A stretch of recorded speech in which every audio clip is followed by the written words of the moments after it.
พียงคำว่ารักที่เธอนั้นมีให้กับฉันวันนี้มันคงไม่เพียงพอเมื่อจะมีใครซ่อนอีกคนข้างในใจ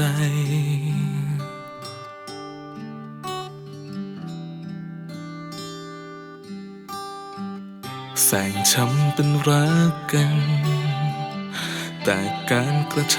ำของเธอเปลี่ยนไปแสงทำเป็นมีเยื่อใยหลอกให้หลงทำให้ฉันตายใจ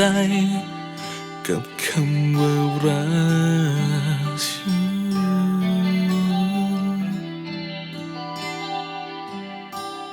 หยุดพูดว่ารักหยุดพร่ำมันที่จะได้ไหมพอเหอะที่รักแม้ฉันต้องเจ็บเพียงไหน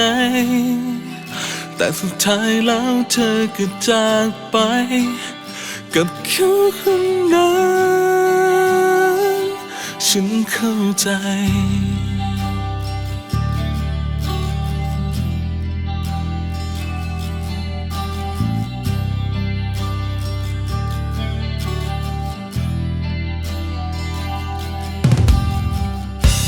เพราะฉันรู้ดีเพียงสบตาดูเหมือนเธอเฉยชาคำว่ารักที่เธอพูดออกมามันเป็นเพียงมายาที่เธอใช้เพื่อหลอกฉัน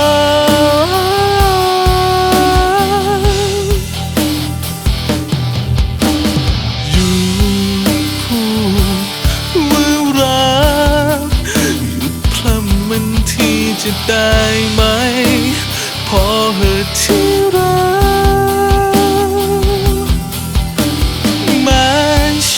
ต้องเจ็บเพียงไหนแต่สุดท้ายแล้วเธอก็จากไปกับเขาคนนั้นฉันเข้าใจ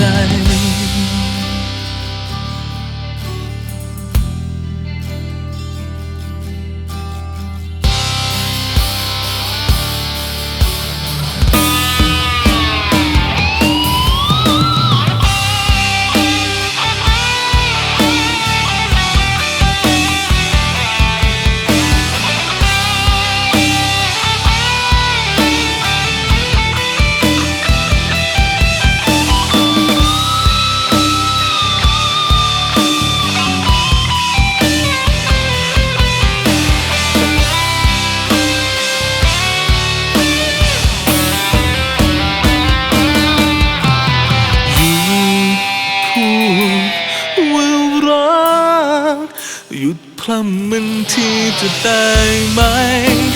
พอเหอะที่รักแม้ฉันต้องเจ็บเพียงไหนแต่สุดท้ายแล้วเธอก็จากไปกับเขาคนนั้น